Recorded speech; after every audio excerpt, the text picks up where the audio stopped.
Hey guys, welcome to my presentation. Sorry there is going to be a little bit of background noise. I hope it doesn't disturb you too much, but let's get started. So 8.01 Gatsby Literary Project by Athena M. Johnson.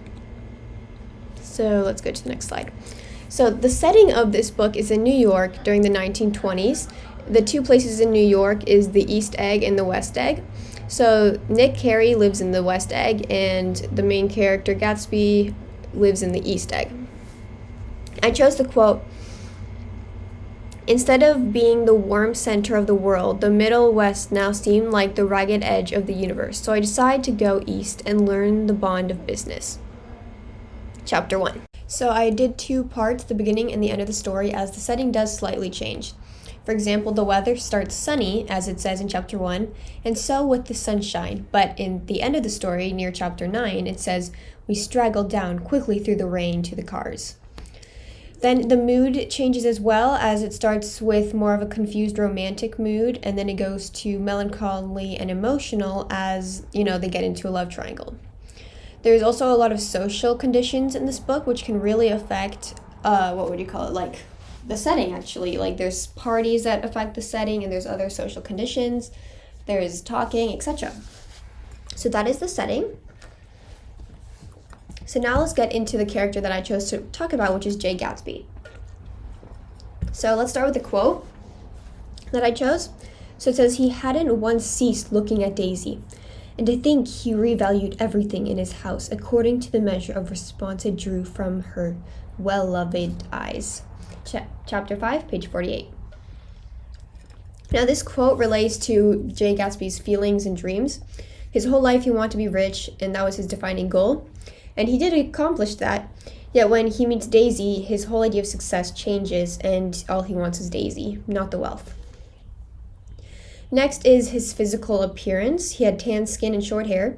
Although not described very much, his appearance, all that is known that is he's tan skin. Yet he is given most of his characterizations through his actions. So what does he do? What is he like doing all the time? Well, he usually throws very extravagant parties. Not many people know how he gained his wealth, but he was willing to do anything to get it, and that does concern suspicion. Some people believe that he got them from doing business arrangements or entrepreneuring, but some people believe that he did it through criminal activity. Now, what do others think of him? The narrator of the book, Nick, generally sees Gatsby as a dishonest and flawed person. And even though he thinks this, he knows that Jay Gatsby has an impressive ability to make his dreams come true, and always with a happy smile and mood on his face, which is why he's considered great according to the novel. Next is the symbolism, and I chose the green light. Symbols are characters, objects, and figures used to represent abstract concepts or ideas. So I chose actually two quotes for this, so I'll read them out to you.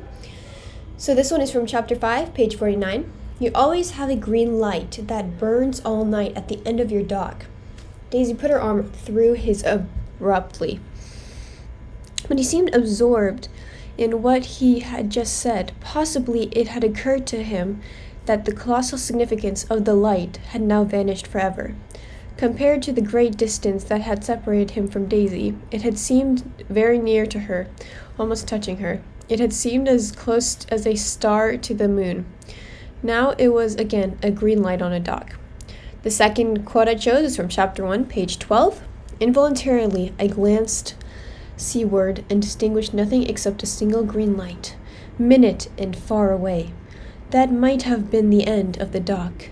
When I looked out once more for Gatsby, he had vanished, and I was alone again in the unique darkness."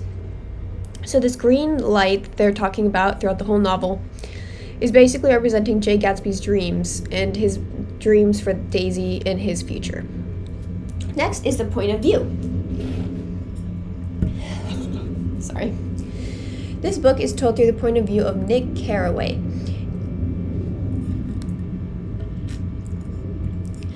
Sorry, I have a little bit of a sore throat, so I'm kind of going slow. It is an interesting way of telling the story, as we see Jay Gatsby as from the outside. We see how Nick describes Jay Gatsby, how he perceives his actions, and more. It adds more insight from the interesting point of view. Not only this, but as Nick as the narrator, he approaches the story without bias, and he is honest about the events. This is also shown that Nick is not part of his well-known social group, as when he is invited to the party for the first time, he does not act like any of the other guests, showing that he is more objective. Also, if Gatsby were to tell the story, he would likely just talk about his love for Daisy, which would not make a very good story, possibly though a good poem. Although this is a great storytelling decision, it could also possibly cause some issues. For example, we might be unable to know the true motives for Gatsby, or how he actually feels.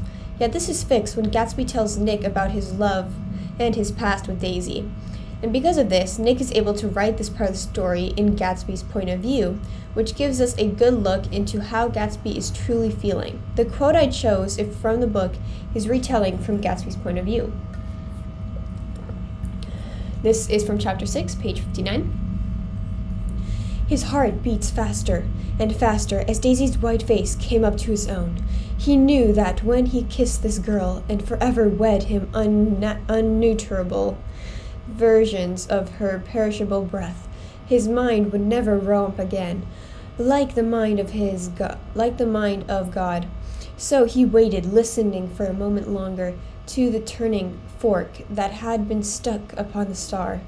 Then he kissed her, and his lips touched the hair blossomed. For him, like a flower, the incarnation was complete. Chapter 6, page 59. Next is the theme.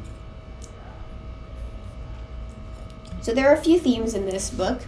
The first one is that wealth is not everything, and the second one is that the hollowness between the two divides of wealth. So let's start with the first one. Looking at this book, we see that Gatsby is a very wealthy man, and his only goal in life was to become wealthy. And when he achieved his goal, he met Daisy again, and he had to reevaluate his life, his goals, soon realizing that wealth is not everything.